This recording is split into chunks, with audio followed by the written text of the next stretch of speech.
Teknis untuk bisa menghijrahkan status dengan melobi langit. Dengan doa. Kan katanya doa itu bisa mengubah takdir, benar? Benar nggak tuh? Allah yang mengubah takdir dengan doa. Jadi bukan doa mengubah takdir, tapi Allah mengubah takdir dengan doa. Dan takdir itu bisa dirubah-rubah. Suka-suka Allah dong. Orang Allah yang nulis takdir, yamhullahu ma yasha'u wa yuthbit, kata Allah. Allah bisa menghapus apa yang Dia tulis dan bisa menetapkan. Jadi nggak usah pesimis, nggak usah putus asa dulu. Wah, kayaknya memang takdirnya nggak bisa. Orang yang jahat kayak saya, yang pernah punya masa lalu yang kelam, nikah dengan akhwat yang hafizoh dari pesantren apa gitu. Kan kayaknya takdirnya nggak. Wal hafizin, wal hafizat, gimana sih? Wal hafizin, gimana sih ayatnya? Saya jadi lupa. Orang yang soleh, orang yang menjaga diri dengan orang yang menjaga diri, orang yang soleh dengan orang yang soleh. At-thayyibin lit-thayyibat, maaf. At-thayyibin lit-thayyibat. Orang yang baik ketemu orang yang baik. Tapi kan saya mah orangnya udah keburu nggak baik duluan. Sekarang lagi belajar jadi orang baik, tapi belum baik-baik amat. Sedangkan dia mah udah terpelihara dari dulu. Kayaknya kita mah nggak sekufu, nggak selevel, beda dunia. Yang satu dunia putih, satu dunia hitam. Ini gimana nih nggak ketemu nih? Takdirnya mungkin kita emang nggak layak untuk dia, tetapi dengan doa Allah Subhanahu Wa Taala berkuasa untuk mengganti takdir.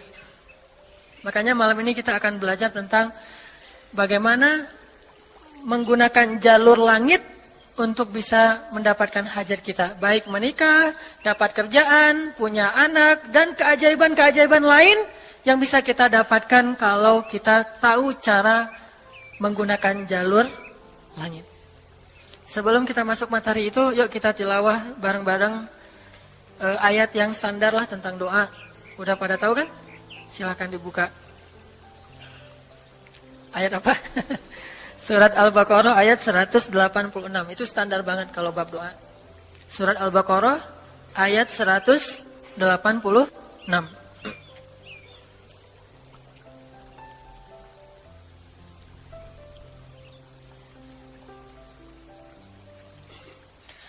A'udzu billahi minasy syaithanir rajim. Enggak?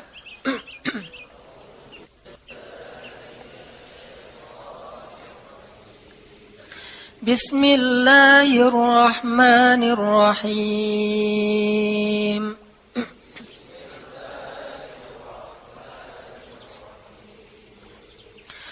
Wa idza sa'alaka 'ibadi 'anni fa inni qarib.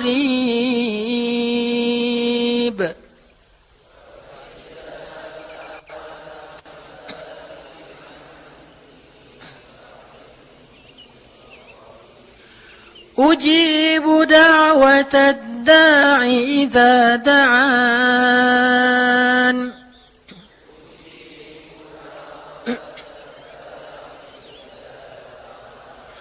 فَلْيَسْتَجِيبُوا لِي وَلْيُؤْمِنُوا بِي لَعَلَّهُمْ يَرْشُدُونَ.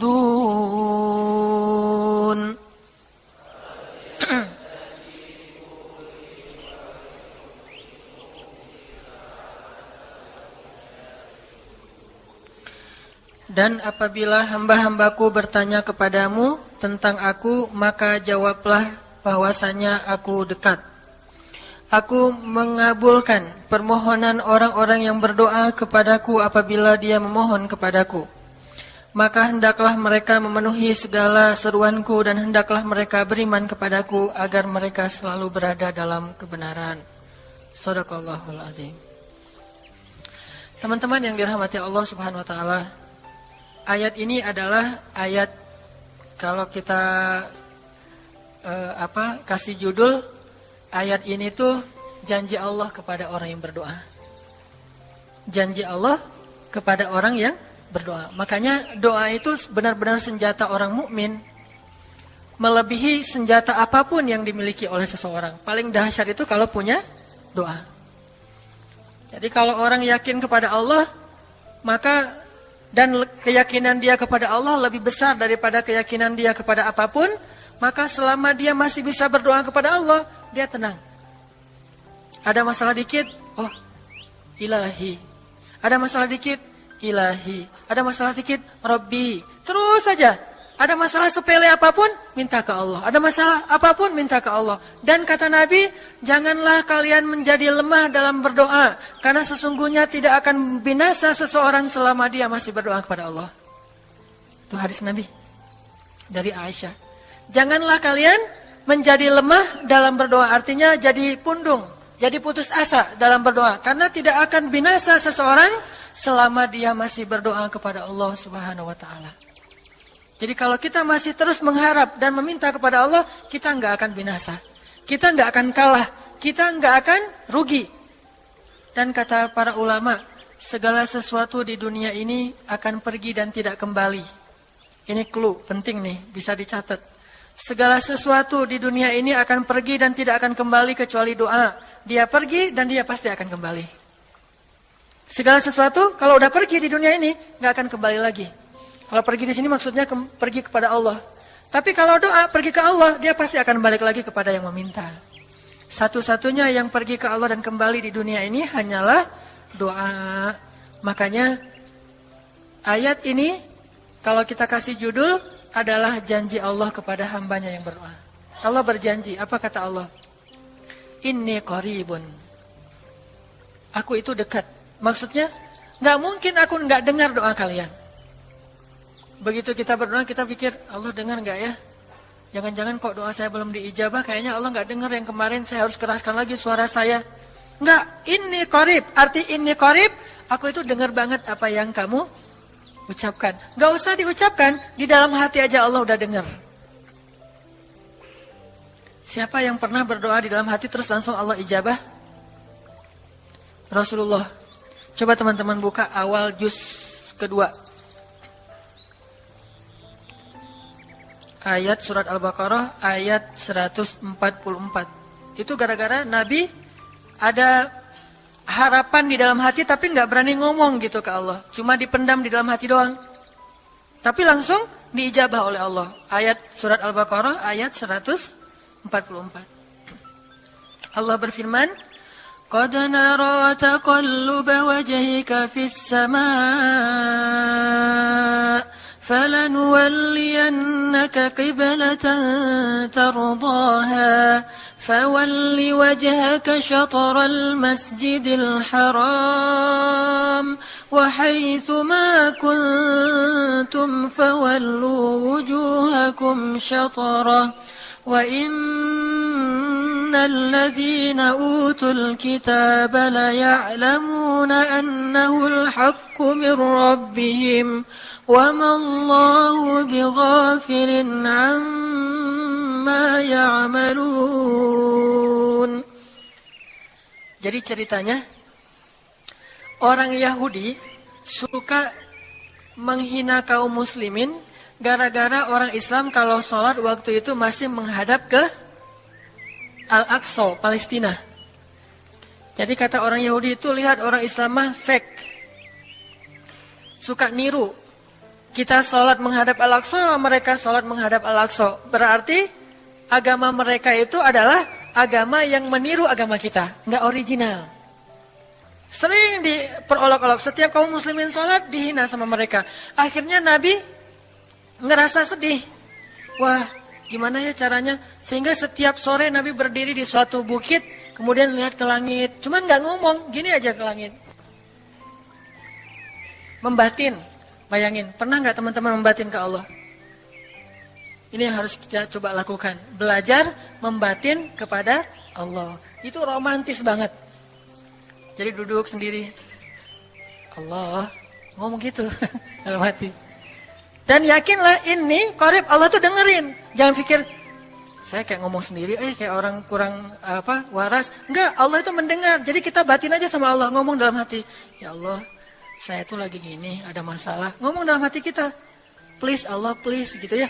Nah, itu kalau kita membatin, inni qaribun wa asirru qaulakum aw ijharu bih innahu alimun bidzatis sudur.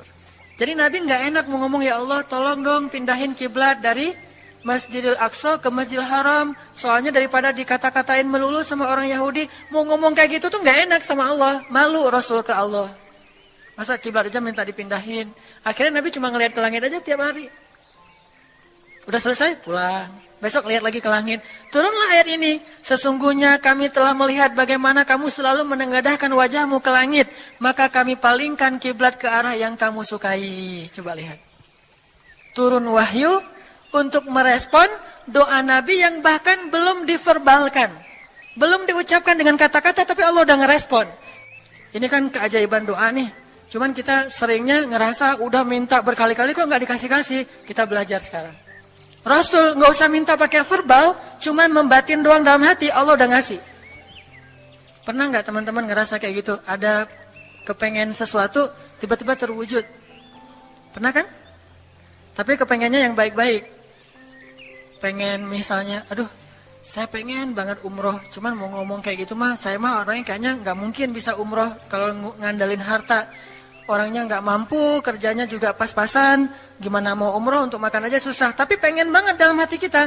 Dan itu rindunya tuh rindu banget. Setiap kali ngelihat video atau tayangan di TV tentang umroh dan haji, menitikkan air mata. Saking kangennya ke Baitullah. Allah tahu itu dalam hati kita. Tiba-tiba ada jalan.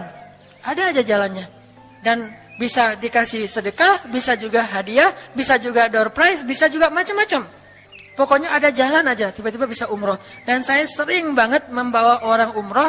Di antara jamaah itu selalu ada 1 atau 2 orang yang umrohnya itu miracle, keajaiban dari Allah. Ketika saya cari tahu alasannya apa, ternyata emang dia dari dulu pengen banget umroh. Cuman nggak bisa ngandelin hartanya, Allah kasih jalan yang lain. Bukankah Allah itu memampukan yang diundang, bukan mengundang yang mampu? Kan itu yang sering kita dengar kan? Allah tidak mengundang yang mampu, tetapi memampukan yang diundang. Kalau udah Allah undang, pasti mampu. Kalau Allah nggak ngundang, walaupun dia mampu, nggak akan bisa. Jadi Allah bukan mengundang yang mampu, tetapi memampukan yang diundang. Sehingga kita kalau hati kita kayaknya pantas diundang, Allah undang tuh. Begitu juga dalam urusan rezeki. Aduh, saya pengen kerjaan yang kerjaannya itu lebih halal, lebih nyaman, bisa sholat berjamaah tepat waktu, ada waktu juga buat keluarga, bisa juga berdakwah ke teman-teman. Akhirnya membatin kita itu karena kuat banget, Allah wujudkan. Ini artinya Allah qaribun, Allah maha dekat. Sehingga kalau kita pengen doa kita itu powerful, belajar dari as-siqah billah. Tips pertama adalah as-siqah billah. Percaya deh sama Allah.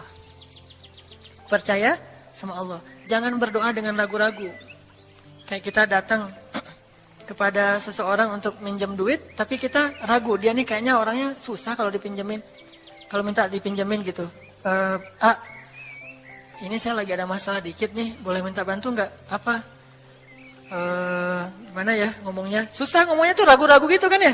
Akhirnya kita ngomongnya tuh nggak enak, nggak nyaman, membuat dia juga ngasih ke kita juga ragu-ragu. Akhirnya nggak nyaman tuh hubungan kita sama dia.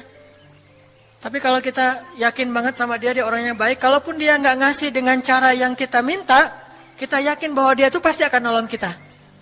Sehingga kita akan curhat masalah kita itu dengan tulus. Bahwa kita punya masalah kayak gini-gini, bukannya kita mau minta-minta, cuman sifat dari manusia itu saling tolong-menolong, kita beritahu masalah kita. Dan kita yakin dia pasti akan nolong kita. Kalau nggak bisa ngasih duit, dia akan minta tolong kepada orang lain yang mungkin bisa membantu kita. Dia akan ngasih link. Dia akan memediasikan kita. Oh, aduh maaf ya saya juga lagi sekarang lagi butuh uang. Ini lagi nabung-nabung juga sama. Kita mah lagi sama-sama pengen hijrah status. Cuman nih saya kenal ada temen nih yang dia alhamdulillah orangnya tuh suka banget bantu orang lain. Mungkin saya bisa merekomendasikan, saya bisa bantu kamu. Ayo kita jalan bareng ngomong sama temennya. Pokoknya kita yakin dia bisa nolong. Nah kalau kita yakin, percaya sama Allah, Allah itu gak butuh perantara. Allah bisa nolong kita dengan cara apapun. Walaupun takdirnya udah ditulis, kamu tuh gak akan punya istri sampai meninggal dunia. Ya Allah masa gitu sih, gak akan punya istri. Ya Allah, tapi gimana masa saya mau hidup sendiri terus, kamu gak akan punya istri kata malaikat teh. Ini orang doanya katakan malaikat dengerin doa kita ya. Kalau di hati malaikat gak tahu, tapi kalau di lisan kita doa ya Allah. Beri saya seorang suami yang benar-benar bisa mendidik agama saya. Kata malaikat, Neng, ganti doa yang lain aja tuh Neng.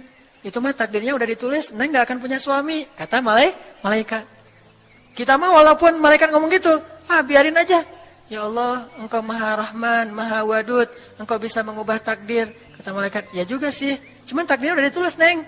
Ya Allah, terus aja. Tiba-tiba, tok, Assalamualaikum, Waalaikumsalam. Ayahnya nemuin, ternyata pas kita nguping dari kamar, wah itulah calon pangeran kita yang datang untuk melamar kita. Calon raja, calon imam. Malaikat heran-heran, wah subhanallah nih, si Neng ini gak putus asa dalam meminta. Kita juga gitu, doa aja terus. Walaupun takdirnya sudah ditulis, karena Allah bisa mengubah takdir lewat doa dan harapan. Masih ingat cerita seorang ibu di zaman Nabi Musa dulu? Yang datang kepada Nabi Musa bilang, ya Nabi Allah, ya Kalim Allah, saya gak punya anak, udah tua kayak gini, bisa gak ya? Saya minta tolong Nabi Musa doa kepada Allah supaya saya punya anak. Kata Nabi Musa, bisa aja sih, nggak apa-apa ibu. Ya udah saya doain, ya Allah, ini ada ibu minta anak. Kata Allah, ya Musa bilang ke dia nggak akan punya anak, itu sudah takdirnya. Kata Nabi Musa, ibu maaf, udah ada jawaban nih dari Allah. Gimana ya Nabi Musa? Allah bilang takdir ibu nggak akan punya anak. Oh gitu ya, ya udah deh pulang. Sampai di rumah, ya Rahim, doa aja terus. Besok datang lagi, karena dia pengen tahu kabar dari langit. Nabi Musa itu bisa bicara ke langit. Ya Nabi Allah, saya mau tahu nih, kira-kira Allah sudah memperkenalkan belum ya permintaan saya? Permintaan apa? Pengen punya anak. Tapi kan kemarin udah, kata Allah takdirnya nggak akan punya anak. Ya coba aja dulu sekali lagi, siapa tahu sudah mau, sekarang Allah memperkenankan. Wah ini benar-benar dia husnuzan sama Allah, siqah, percaya sama Allah. Gak percaya kepada yang lain, percaya sama Allah aja. Nabi Musa karena udah terus aja direngekin minta gitu, Nabi Musa bilang, ya Allah, ini ada ibu yang kemarin, gimana dong ya Allah? Kata Nabi Musa, kata Allah, ya Musa, takdirnya dia gak akan punya anak. Bilang sama dia, ibu, udah terima aja takdir ibu gak akan punya anak. Oh iya, pulang lagi. Ya Rahim, terus aja sepanjang malam, sepanjang hari doa. Berhari-hari datang lagi kepada Nabi Musa.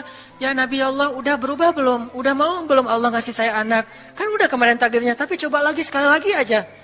Nabi Musa minta lagi ke Allah, kata Allah masih yang sama, pulang lagi. Gak datang-datang lagi ke Nabi Musa. Setelah beberapa bulan, datang-datang bawa bayi. Assalamualaikum, sudah semangat sekarang, beda gitu ya. Kalau dulu Assalamualaikum, melas gitu ya. Sekarang Assalamualaikum, Nabi Musa. Kata ibu, ibu yang kemarin? Ya itu siapa?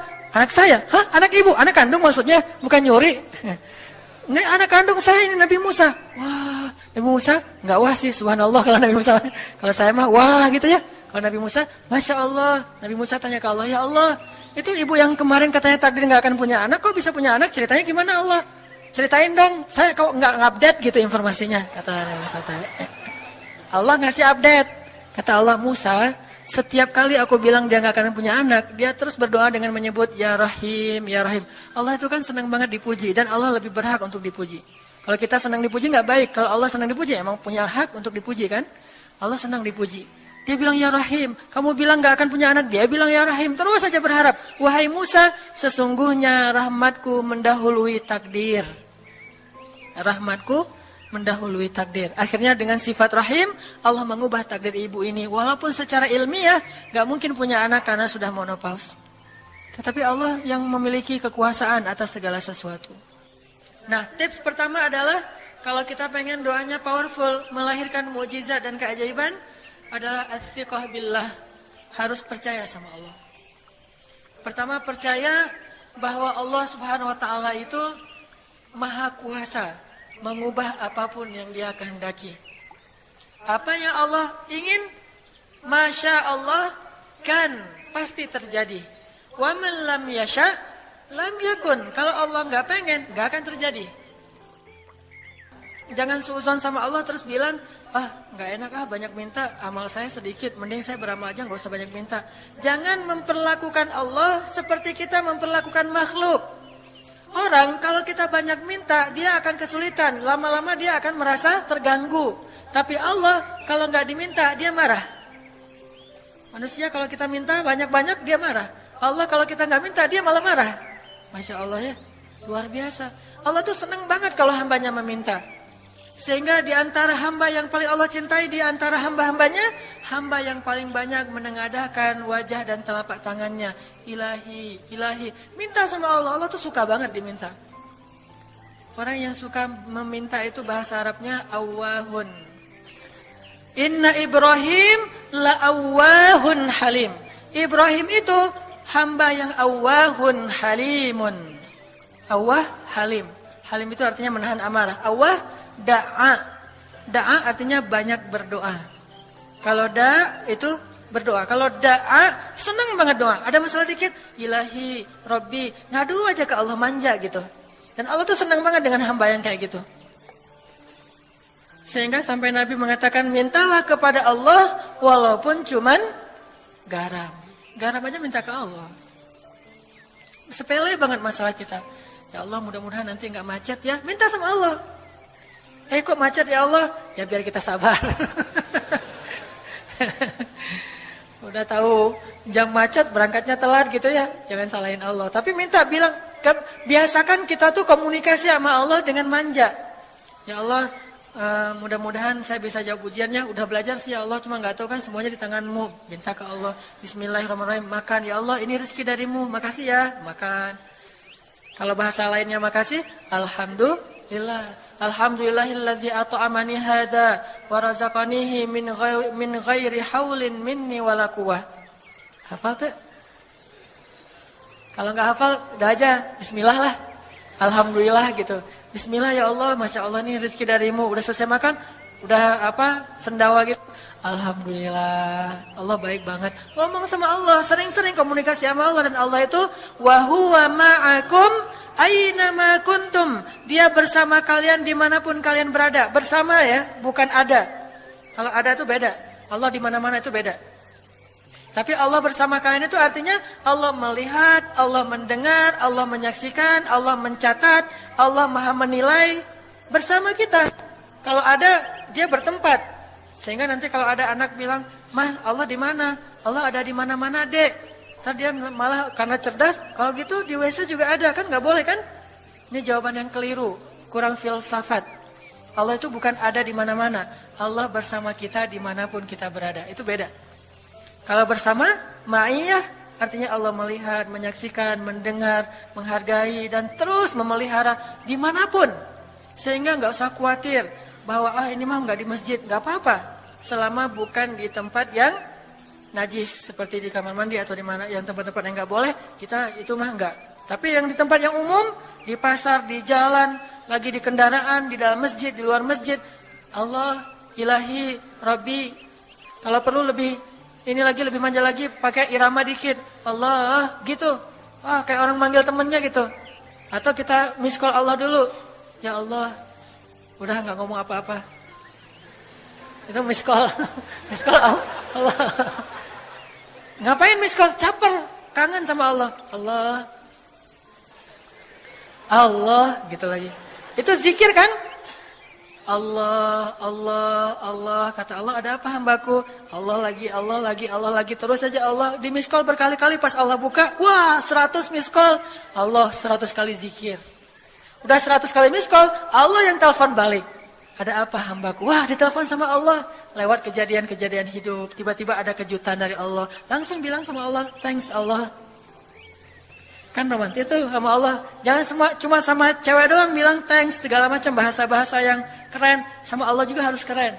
Tapi setelah thanks, alhamdulillah, karena itu yang paling baik. Intinya harus percaya sama Allah. Allah tuh senang banget didoain, kita berdoa kepadanya gitu. Allah tuh senang. Terus makna percaya sama Allah juga, kita percaya bahwa Allah itu nggak akan ngecewain orang yang berdoa. Ujibu da'watad da'i idza da'an. Aku pasti mengijabah doa hamba-hamba yang berdoa kepadaku. Enggak usah khawatir, pasti diijabah. Tapi kok masih belum aja Ustadz? Nah, kita harus belajar apa itu makna diijabah. Jangan-jangan Allah udah mengijabah, kita nggak ngerti. Kayak ada analogi tentang orang yang tenggelam, terus dia meninggal sambil menuduh Allah. Allah kok nggak nolong saya? Bukankah aku sudah mengirim pelampung? Jadi pelampung itu cara Allah menolong kita. Kita berharap ditolongnya tiba-tiba selamat aja di pantai. Nggak kayak gitu. Allah punya cara. Sehingga kita harus belajar memahami maksud Allah. Allah maksudnya apa? Di antara cara Allah mengijabah, kata para ulama, satu, Allah mengijabah persis seperti yang kita minta. Dua, Allah mengijabah yang lebih baik dari yang kita minta. Yang ketiga, Allah kalau nggak ngasih persis, ngasih yang lebih baik, dikasih di akhirat. Bahkan itu lebih keren daripada di dunia. Kok di akhirat sih? Ntar dulu. Akhirat itu jaraknya nggak jauh dengan kita. Cuma 60 tahun. 60 tahun tuh cepat banget loh. Sekarang rata-rata usianya berapa? Bahaya kalau nanya usia. Kalau saya udah setengah, udah 30-an tahun. Teman-teman pasti masih 17 ya. Angkat tangan yang 17. Nggak ada. Di bawah 20 tahun, di bawah 20 tahun. Yang di atas 40. Wah, nggak berani ngangkat tangan. Ada sih. Artinya waktu 60 tahun itu nggak lama, sebentar doang. Jadi analoginya gini. Kita lagi kuliah, pengen nikah. Terus kita naksir sama seorang cewek cantik banget. Dan saking cantiknya sampai kita cuma bisa bermimpi. Wah, saking cantiknya kayaknya nggak mungkin banget buat kita. Tiba-tiba ayahnya bilang, "Dek, kamu senang sama anak saya?" "Yang mana, Pak?" Masih nanya yang mana. Takutnya yang tadi kebalik. Ini yang lagi kuliah yang namanya si Fulanah misalnya. Sebutlah namanya Nisa apa gitu ya. Terus dia bilang, "Boleh, Bapak setuju kamu nikah sama anak saya, tapi ditunda dulu sampai kamu lulus kuliah." Kita seneng gak tuh? Sampai lulus kuliah, nggak apa-apa. Masa kita mau bilang, "Nggak mau Pak, kalau lulus kuliah mending gak usah deh, saya mau yang sekarang." Pasti nggak gitu kan? Karena kita tahu ini cantik banget, keren banget, soleha banget, idola banyak cowok-cowok di kampus, dikasih buat kita. Syaratnya cuma satu, tunggu lulus kuliah 4 tahun lagi. Pasti kita akan sabar banget menanti itu. Gak mungkin kita bilang, "Pak, Bapak kalau nawar yang serius dong. 4 tahun mah lama tuh Pak." Yang kedua, tips supaya doa kita powerful. Kalau doa sama Allah itu yang romantis. Bahasa Arabnya munajat. Curhat sama Allah. Dan doa itu ibadah, bukan sekedar permintaan, bukan cuma request, tapi ibadah. Jadi kalau orang rajin doa sama Allah itu akrab sama Allah. Dan kalau akrab jadi romantis sama Allah, enak gitu. Hubungannya dengan Allah tuh adem banget, nyaman banget. Pas dia berdoa, "Ilahi," gini ngomong. Kayak Nabi Zakaria yang tadi di surat Maryam pas sholat rakaat kedua. Apa kata Zakaria? Ini bentuk curhatnya Zakaria. Qala rabbi inni wahanal azmu minni washta'ala ar-ra'su shayba wa lam akun bidu'aika rabbi syaqiyya. Nabi Zakaria doa romantis, suaranya pelan. Wadhkur fil kitab dzikru rahmati rabbika 'abdahu Zakaria idz nada rabbahu nidaan khafiyya. Nidaan khafiyya. Zakaria tuh kalau doa tuh lirih banget suaranya. Lembut banget. Jadi duduk sendiri, "Ilahi ya Allah." Bersenandung seperti Nabi Daud. Romantis sama Allah, bukan "Ya Allah." Itu mah doa khusus untuk perang itu mah. Doain Palestina, doain Suriah itu harus tegas. Kayak Nabi kalau berdoa itu dengan menelunjuk. Kadang Nabi mengangkat tangan, kadang Nabi mengangkat kedua tangan sampai tinggi, kadang Nabi nggak mengangkat tangan, kadang Nabi memakai telunjuk. Semuanya itu sunnah. Kan kita saling debat masalah, nggak boleh angkat tangan. Kadang Nabi mengangkat tangan, kadang Nabi tidak mengangkat tangan, kadang Nabi malah menunjuk gini. Kalau urusannya bab perang, biasanya gini. "Ya Allah, ya Allah." Bukan nyuruh Allah ya. Beda kesannya nunjuk Arab dengan nunjuk Indonesia. Kalau Arab, ngapain lo nunjuk gue? Kan gitu ya. Kalau Allah mah nggak kayak gitu. Allah pakai bahasa Arab. Jadi pakai filsafat Arab. Nunjuk itu maknanya sangat berharap dan tegas gitu. Jadi kita doa pelan. "Ya ilahi, inni wahanal azmu minni washta'ala ar-ra'su shayba wa lam akun bidu'aika rabbi syaqiyya." Ya Allah, tulang saya udah lemah, rambut saya sudah beruban semuanya, tidak ada satu helai pun yang hitam. Tapi saya belum pernah berputus asa dari berdoa kepadamu ya Allah. Ini namanya curhat. Wa inni khiftul mawaliya min warai. Ya Allah, saya takut banget kalau saya meninggal tidak ada yang meneruskan dakwah saya, sedangkan Bani Israel itu mudah tergelincir. Fahabli min ladunka waliya. Ya Allah, beri saya seorang anak walaupun istri saya sudah mandul, tapi saya terus berharap kepadamu ya Allah. Ya Allah, please gitu. Waj'alhu rabbi radhiya. Ya Allah, jadikan anak itu yang sangat engkau ridhoi. Minta Nabi Zakaria ke Allah. Tiba-tiba dapat kejutan. Ya Zakaria, inna nubashiruka bi ghulam. Wahai Zakaria, bergembiralah, kamu akan punya seorang anak laki-laki. Itu hasil curhat ke Allah. Langsung Allah kasih nama. Ismuhu Yahya lam naj'al lahu min qablu samiyya. Namanya Yahya, kata Allah. Jangan cari lagi di Google. Udah ada namanya tuh, nggak perlu lagi nyari di googling gitu, nama yang bagus apa gitu kan ya. Lagi serius-serius. Ismuhu Yahya, itu sebaik-baik nama, namanya datang dari langit. Ismuhu Yahya lam naj'al lahu min qablu samiyya. Belum pernah ada anak sesoleh dia di muka bumi. Wah, ini first nih, anak paling soleh. Terus kata Allah, wahananan, anaknya lemah lembut. Wa zakatan, anaknya suci. Wa taqiyya, anaknya bertakwa. Namanya Hanan At-Taqi. Itu mah doa ya, bukan GR. Karena saya juga belum bertakwa. Hanya Allah yang tahu siapa yang paling bertakwa. Terus apalagi sifatnya? Wa barram biwalidayhi, anaknya sangat berbakti kepada orang tua. Allah kasih spesifikasi anak yang Allah pengen ngasih ke Zakaria. Itu luar biasa sifat-sifatnya. Wa barran biwalidayhi, enggak pernah nyakitin orang tua. Walam yakun jabbaran 'asiyya, enggak pernah berlaku kasar, tidak pernah bermaksiat, enggak pernah berdosa tuh Yahya. Wassalam, Allah menjaga dia. Wassalamun alaihi yauma wulida, Allah jaga dia ketika dia lahir. Wa yauma yamutu, ketika dia wafat. Wa yauma yub'atsu hayya, ketika dia dibangkitkan. Wah, ini dijamin dunia akhirat sama Allah. Hasil munajat. Allah kasih kejutan yang paling istimewa. Makanya bermunajatlah kepada Allah.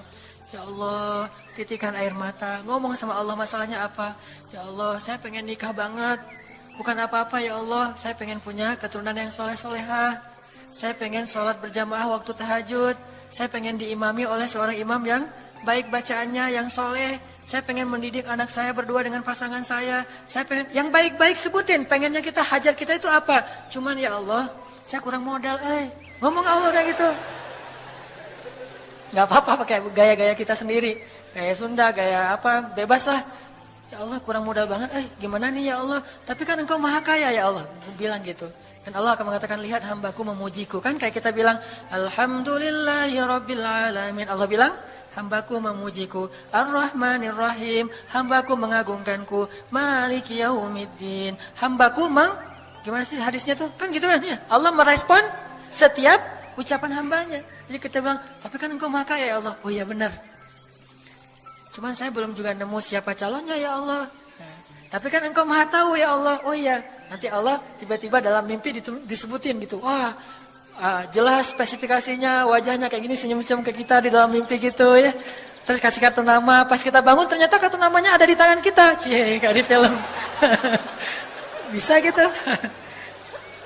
Tiba-tiba ke-save di HP kita ada nama yang saya perasaan nggak pernah nge-save nomor ini deh. Malaikat yang nge-save. Itu semuanya mukjizat dari Allah. Nggak usah khawatir. Allah punya cara. Tadi mah walaupun herai, tapi sebetulnya pesannya adalah Allah itu punya banyak cara untuk menolong hambanya. Tidak usah kita atur gimana caranya. Bukan kita yang mengatur caranya, kita hanya bermohon kepada Allah. Allah yang punya sekian banyak cara. Allah bisa pakai cara ilmiah, bisa cara yang tidak ilmiah, bisa cara yang berlawanan dengan ilmiah. Ilmiah itu kan ciptaan Allah. Jadi jangan mengukur dengan logika kita. Tapi mengikhtiar dengan logika kita harus. Kalau ikhtiar harus ilmiah. Tapi kalau iman gak perlu ilmiah. Sakit, ikhtiarnya ke dokter. Tapi yakinnya gak boleh yakin sama dokter. Ikhtiarnya seilmiah mungkin. Tapi imannya gak boleh ilmiah, Rabbaniyah. Allah berkuasa dengan ilmiah, tanpa ilmiah, bertentangan dengan ilmiah. Allah bisa menciptakan seseorang dari ayah dan ibunya, bisa tanpa ayah tapi punya ibu doang seperti Isa. Atau bisa nggak punya ayah, nggak punya ibu seperti Adam. Allah bisa menciptakan onta dari induknya, bisa keluar dari batu seperti untanya Nabi Soleh. Allah maha kuasa, makhluk tidak kuasa. Minta sama Allah dengan harapan-harapan yang indah, munajat. Ini sekarang coba kita dengar bagaimana munajatnya Nabi ketika pulang dari Taif. Nabi itu kan sedih banget pulang dari Taif. Luar biasa dihinanya oleh orang-orang Taif. Di antara penghinaan orang Taif yang masih terekam oleh sejarah itu, orang Taif mencemooh Nabi dengan mengatakan, emangnya benar kamu itu, emangnya benar Allah mengangkat kamu jadi Nabi? Itu penghinaan. Dihina gitu. Muhammad, beneran gitu Allah mengangkat kamu jadi Nabi? Kayak gak ada orang lain, kata orang Taif. Terus ada lagi yang bilang, Muhammad, kalau kamu itu seorang nabi, saya tidak berani ngomong sama kamu, nanti saya terkutuk. Tapi kalau kamu bukan nabi, pendusta, ngapain juga saya ngomong sama kamu? Jadi mending gak usah ngomong aja, daripada ngomong dengan pendusta. Intinya dia gak mau ngomong sama nabi, tapi meracau. Dia bilang, kalau kamu nabi, kalau saya berdebat kamu, saya akan dikutuk. Kalau kamu bukan nabi, berarti kamu pendusta, ngapain juga saya berdebat sama kamu, menghina. Ada yang bilang, hei Muhammad, pergi kamu, jangan dekat-dekat dengan kampung kami. Disuruh anak kecil mengusir Nabi, bayangin. Bagi orang semulia Rasulullah, diusir oleh anak kecil, dikejar-kejar pakai batu kerikil, dilemparin. Itu luar biasa, berat banget perasaan beliau. Sama anak kecil, sama perempuan, sama budak-budak. Yang laki-lakinya tuh hanya bersorak di belakang. Perempuannya, bagi orang Arab, dihina oleh perempuan, itu luar biasa penghinaannya. Makanya di Mesir, pengalaman saya ketika di Mesir, orang Mesir itu paling takut sama cewek. Di pasar kalau ada ibu-ibu yang belanja, Mang, bungkusin yang ini, dibungkusin. Nggak jadi deh, yang itu aja. Ya, bungkus lagi. Kayaknya nggak jadi yang itu aja. Sampai 3 kali si emangnya nggak boleh marah. Kenapa? Cewek. Itu di Mesir tuh. Kalau di kita, wah, udah habis itu. Nggak usah cewek yang sebaya, ibu-ibu aja bisa dihina di kita kan ya, nggak menghormati orang tua. Kalau di Mesir, perempuan apalagi yang udah usia orang tua, itu sangat dimuliakan. Naik bus gitu. Ada ibu-ibu, orang Mesir kan gede-gede tuh. Naik bus, dia naik bus aja, naik damri gitu susah. Akhirnya barang-barangnya pada diambil sama orang-orang di dalam, dia naik sendiri. Bismillah, Masya Allah. Gitu-gitu orang Mesir teh kalau naik damri. Pas sudah di atas, semua orang berdiri mempersilahkan dia pilih tempat duduk yang mana.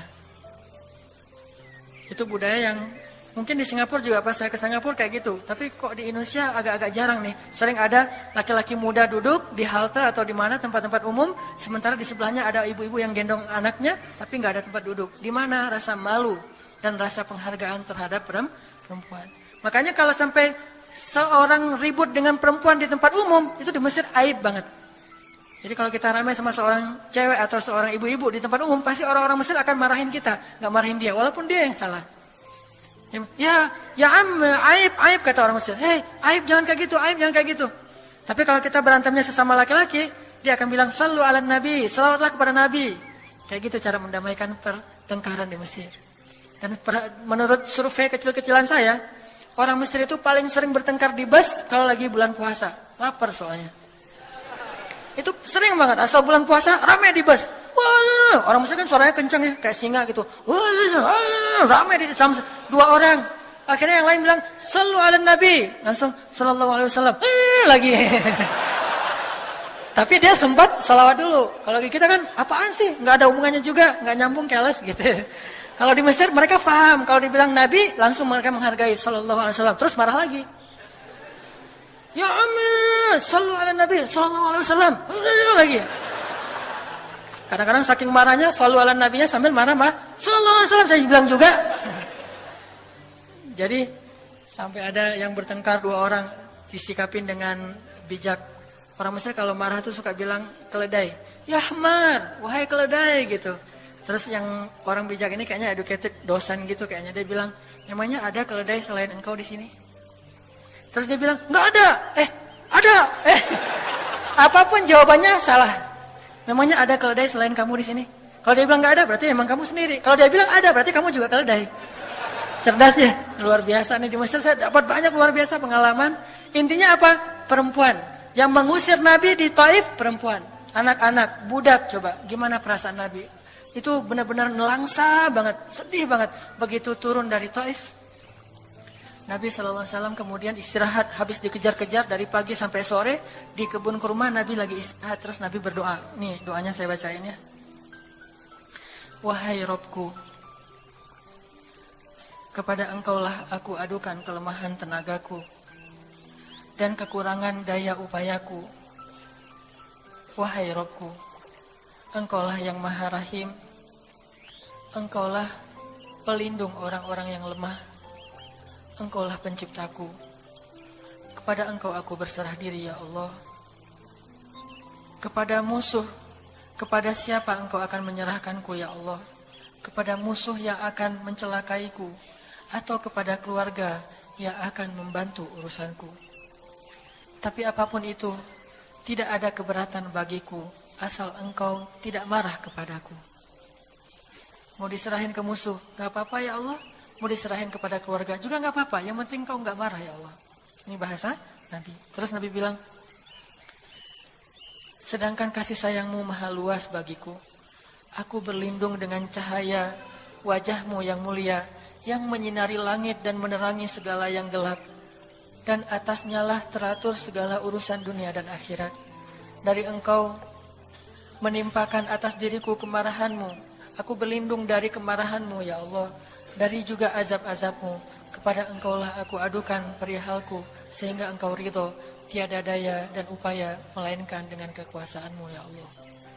Tapi ini kalau kita baca dengan versi Arabnya lebih romantis lagi. Versi terjemah memang agak kaku. Kalau kita tahu bahasa Arabnya, ya Allah, tidak masalah aku diperlakukan kayak gini. Tidak masalah aku diusir, aku dihina, aku disakiti, aku dilempari, aku dikejar-kejar. Yang penting Engkau tidak marah kepadaku. Coba, gimana Nabi itu cinta sama Allah. Mendengar doa Nabi yang romantis banget sambil menitikan air mata, tubuhnya banyak bekas luka lemparan batu, bajunya itu kotor. Malaikat itu sampai nggak tega, sampai Jibril turun. Wahai Muhammad, kata Jibril. Ya Rasulullah, wahai kekasih Allah, kata Jibril. Allah maha mengetahui apa yang telah terjadi pada dirimu terhadap orang-orang ini. Allah telah memerintahkan malaikat gunung untuk mentaati perintahmu ya Rasulullah. Kata malaikat, jadi kayak ada seorang anak yang nangis sedih, tiba-tiba datang ayahnya ngelus-ngelus gitu, menenangkan dia. Ya Rasulullah, Allah udah memerintahkan malaikat gunung kok, jadi menghibur gitu. Jangan sedih ya Rasul, jangan sedih, gak apa-apa. Itu malaikat gunung udah siap tuh, apapun yang kamu perintahkan. Langsung malaikat gunung siap-siap gitu. Terus kata malaikat gunung, ya Rasulullah, wahai kekasih Allah, perintahkan saja kepada kami apapun. Jika engkau mau, kami akan timpakan 2 gunung ini kepada penduduk Taif, sehingga mereka mati terhimpit oleh gunung-gunung yang kami timpakan. Perintahkan ya Rasulullah, perintahkan. Kata Rasulullah, tidak wahai para malaikat. Kalaupun mereka tidak beriman hari ini, aku berharap kepada Allah, anak cucu mereka kelak akan beriman. Nabi gak sakit hati kepada orang Taif. Dan Nabi juga tidak marah kepada Allah ketika beliau diperlakukan oleh hamba-hamba Allah kayak gitu. Tetapi yang penting Allah jangan marah sama saya ya, kalau bahasa kita mah. Ya Allah maaf ya, saya jadi kayak gini nih. Tapi Allah gak marah kan? Gitu banget tuh sama Allah coba. Dia udah habis-habisan, kemudian belum berhasil dakwahnya, masih takut sama Allah. Kayak kita ngedakwahin teman kita, terus kita dicela sama teman kita, dimusuhi oleh teman kita gak marah sama dia, gak marah sama Allah. Gak bilang, Allah itu sih susah ya dakwah. Gak ngomong kayak gitu. Ya Allah maaf ya, dia belum menerima dakwah saya. Ini pasti karena saya gak benar nih nyampainya. Ya Allah jangan marah ya sama saya, besok saya coba lagi gitu sama Allah. Terus ke orangnya gak marah karena mungkin dia fa'innahum la ya'lamun, mereka tidak mengerti. Besok akan dicoba lagi, didakwahin lagi, diajak lagi, terus aja kayak gitu. Ini munajat Nabi kepada Allah SWT. Sehingga gara-gara munajat itu malaikat turun. Sama kayak munajat curhatnya Nabi Yunus. La ilaha illa anta subhanaka inni kuntu minadh zalimin. Subhanallah. Nabi Yunus tuh bermunajat di dalam perut ikan, lirih banget, suaranya tuh pelan banget. Tapi suara yang pelan itu menggetarkan arasy Allah Subhanahu wa taala. Kita udah teriak-teriak pakai mic, gak ada yang bergetar. Nabi Yunus kalimatnya sederhana, tetapi dari hati banget. benar-benar curhat. Ya Allah, tidak ada ilah selain Engkau. Aku ini udah zalim terhadap diriku sendiri. Ya Allah, maafin saya, maafin saya. Subhanallah, subhanallah, Engkau maha suci, saya ini kotor. Engkau maha suci, saya ini kotor. Terus saja sampai suara Nabi Yunus di dalam perut ikan, di dalam laut yang dalam itu, menggetarkan arsy Allah di langit ketujuh. Tiba-tiba malaikat arsy bertanya, suara siapa ini ya Allah? Begitu indah, begitu lembut, meminta ampun kepadamu ya Allah. Kata Allah, itu suara hambaku Yunus. Apa yang dia minta ya Allah? Dia minta ampun kepadaku. Ya Allah, please ampunin dia ya Allah, please. Kata malaikat-malaikatnya.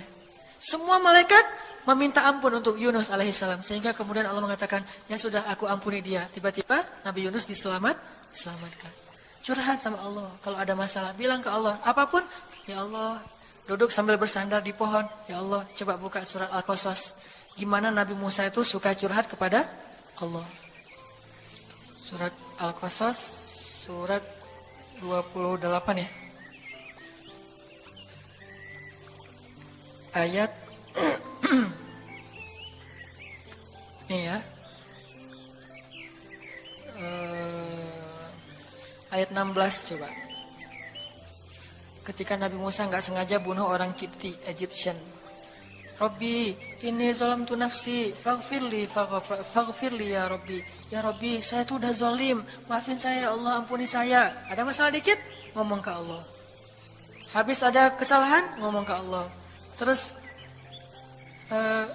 dia bilang lagi, Rabbi ayat 17, bima an'amta alayya falan akuna zahiran lil mujrimin. Ya Allah, janganlah engkau jadikan aku termasuk orang-orang yang berdurhaka atau berbuat dosa. Udah. Terus ada masalah lagi. Nabi Musa diusir dari Mesir, dikejar-kejar sama tentara Firaun di ayat 21. Apa kata Musa? Rabbi, najjini minal qaumiz zalimin. Ya Rabbi, selamatkan saya dari orang-orang yang zalim. Ngomong lagi ke Allah. Udah, Nabi Musa pergi sekarang. Kemana perginya? Dari Mesir ke Yordania, Madian kalau bahasa dulu. Pergi tuh. Begitu pergi ke Madian, bilang lagi ke ayat 22. Asa Rabbi ayyahdiyani sawa asabil. Mudah-mudahan Allah kasih saya jalan ya. Ya Allah, tunjukin dong saya jalan harus kemana nih. Saya nggak tahu harus kemana larinya. Allah tunjukin. Jalan sampai ke Madian. Begitu udah selesai adegan menolong dua orang perempuan yang sedang memberi minuman ternak. Nabi Musa capek kan? Udah seharian jalan. Kemudian kurang makanan. Sendiri nggak jelas negeri yang beliau tuju. Akhirnya beliau bersandar di sebuah pohon. Di ayat 24. Terus beliau mengatakan, Rabbi, inni lima anzalta ilayya min khairin faqir. Ya Allah, saya butuh banget kebaikan darimu ya Allah. Saya sekarang lapar, saya haus, saya nggak punya tempat tinggal. Saya sangat butuh kepada kebaikan darimu. Bilang ke Allah, tiba-tiba habis doa kayak gitu, datanglah cewek itu dengan malu-malu kan. Ayat berikutnya, ternyata cewek itu adalah bakal jadi istri Musa. Jadi kalau ada apa-apa bilang ke Allah. Gak sengaja ngelihat Instagram, oh ada yang cantik, Rabbi, yang ini nih, yang saya gak sengaja gitu. Tapi jangan dikepoin ya, dan jangan terlalu lama ngelihatnya, sekilas saja. Atau minimal kalau nggak yang ini, yang kayak gini ya Allah, ya Allah, gitu. Ngomong nanti ketika selesai sholat, makanya banyak-banyak doa sama Allah. Dan yang romantis, yang lembut, banyak-banyak berzikir. Jadi sebelum doa itu tasbih dulu. Tasbihnya dengan bahasa yang kita nyaman. Subhanallah, subhanallah boleh. Atau dinyanyikan juga nggak masalah dengan suara yang baik. Bukankah Nabi menyuruh kita menghiasi Al-Quran itu dengan suara kita? Dan diantara isi Al-Quran adalah zikir. Kita bisa bilang Subhanallah, Subhanallah, Subhanallah. Coba kayak gitu malam hari sendiri. Pasti orang yang lewat dekat rumah kita bakalan lari gitu ya, dikirain ada suara. Malam hari zikir di kos-kosan gitu, pada teman-teman pada kabur semuanya. Dikirain ada yang gentayangan. Subhanallah, Subhanallah, Subhanallah. Jadi kalau teman-teman bersiullah dengan zikrullah. Daripada kita bersiul dengan lagu-lagu yang misalnya hanya irama biasa kan ya. Saya udah gak hafal ya lagu-lagu terbaru. Yang dulu-dulu mah yang saya tahu paling kau hancurkan hatiku, hancurkan ya. Nah, gitu aja bersiulnya di mobil, kau hancurkan hatiku. Mending kita subhanallah, subhanallah, subhanallah, subhanallah, subhanallah, subhanallah. Biasain aja bersiul dengan nama Allah. Itu namanya miskolin Allah. Sehingga nanti Allah akan melihat, wah ada hambaku nih menyebut-nyebut nama aku, kan di miskol tuh caper dulu. Dan gitu baru ya Allah, baru minta sama Allah. Jadi, kalau kita mau munajat, mau romantis, mau curhat sama Allah, sebut nama Allah, agungkan kebesaran Allah, berselawat kepada kekasih Allah, yaitu Rasulullah Sallallahu Alaihi Sayyidina Muhammad. Mau pakai Sayyidina mangga, enggak pakai Sayyidina mangga. Yang penting jangan ribut bab Sayyidinanya. Mau doa aja, enggak ada tuh Sayyidina, ramai kan? Enggak berdoa ada, jadi debat kan ya, komen, udah aja enggak masalah. Mau pakai Sayyidina mangga, enggak pakai Sayyidina juga, enggak masalah, tergantung mazhab. Ada yang nyaman harus pakai Sayyidina karena saya cinta sama Rasulullah. Ada yang nyaman saya justru karena cinta sama Rasulullah, enggak mau nambah-nambah kayak gimana Nabi mengucapkan aja, mangga. Yang penting salawat. Allahumma sholli ala Muhammad, Allahumma sholli ala Sayyidina Muhammad. Baru minta, ya Allah saya lagi ada masalah, gini nih ya Allah, sebutin, curhat sama Allah. Dengan demikian doa kita akan diijabah insya Allah. Tapi ini baru berapa nih? Baru 2 ya.